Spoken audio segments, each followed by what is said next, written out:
Well, shooters and reloaders, Fortune Cookie 45LC coming to you from the Hot Lead Zone. And tonight we're going to have another video on the story of a gun. And we're going to take you on a little trip down memory lane to the 1960s and 1970s.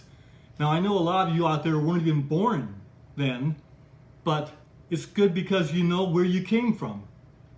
And if you were around then you might very well remember and say, oh, I remember that. So it's a nice trip down memory lane.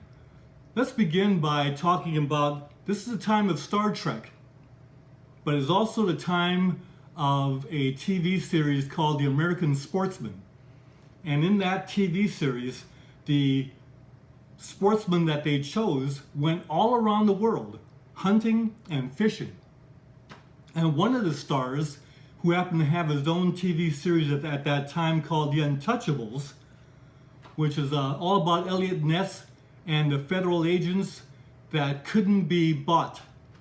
And they fought against organized crime, and there was a lot of violence. So Desilu, that actually did the TV series, had a lot of problems with the violence on that. But anyway, Robert Stack was a star of that show, and he was one of the hunters that went around the world, especially to Africa, to hunt big game.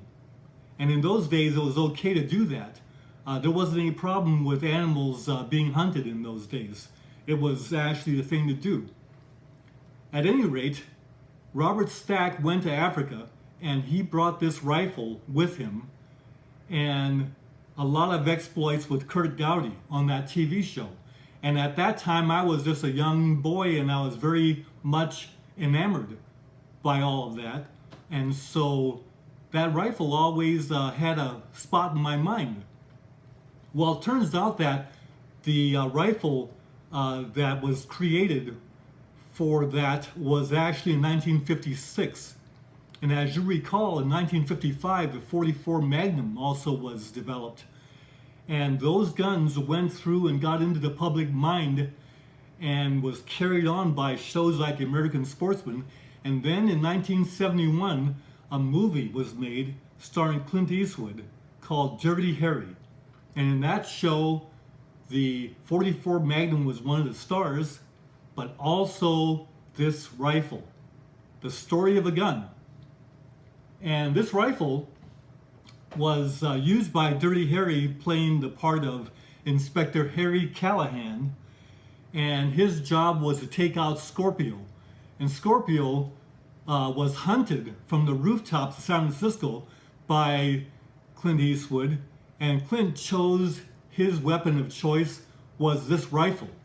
And it didn't make any sense, because you would use something like a .223 or an AR-15 in .223, or maybe a .308 caliber. That's all you need to hunt Scorpio.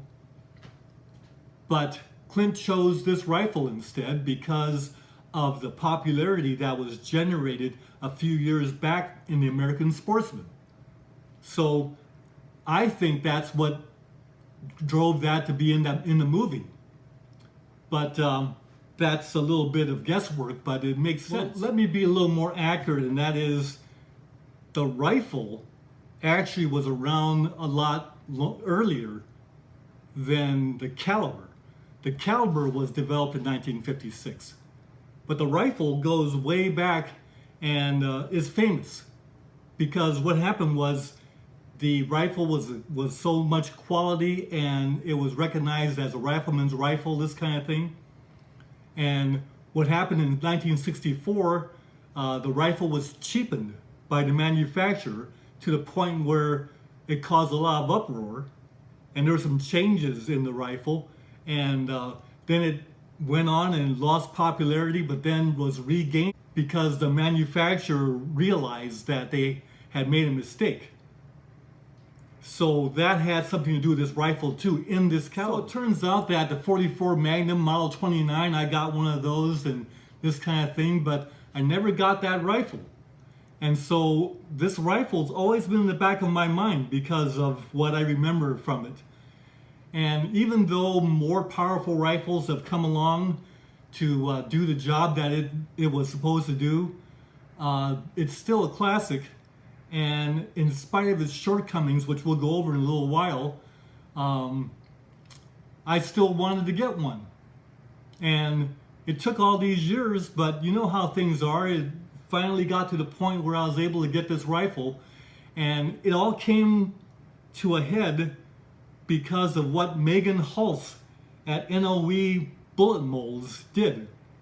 And as you recall, she sent me from NOE to try out this bullet mold.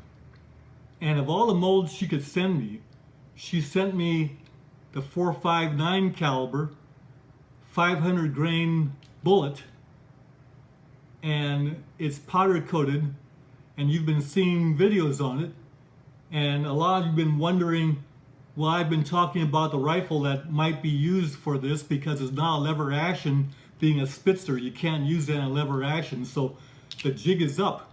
And it's all because of Megan Hulse being almost like she's in my mind. She's got me in her mind.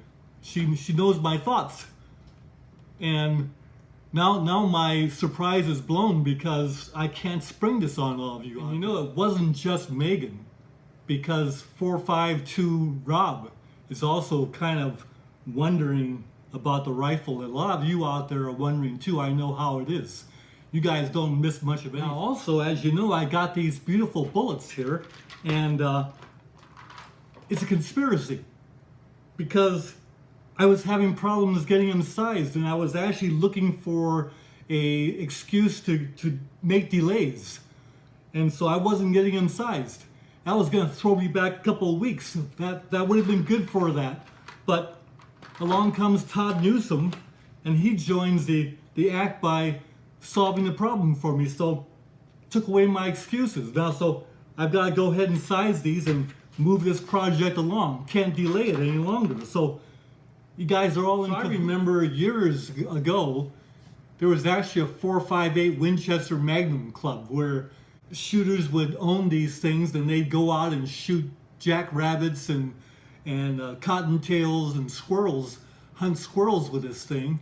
And I was actually doing a lot of squirrel hunting out in Weed, California. I gotta make the jump, and so I did. Here we go. We're gonna make a lot of good videos with this thing. It's gonna be fun. I'm gonna try and shoot some light loads somewhere around subsonic at the range and see if they'll let me shoot this on the pistol range, because after all, it's like shooting a shotgun slug. Might be interesting. We'll see. At any rate, take care. See you in the next video. Bye for now.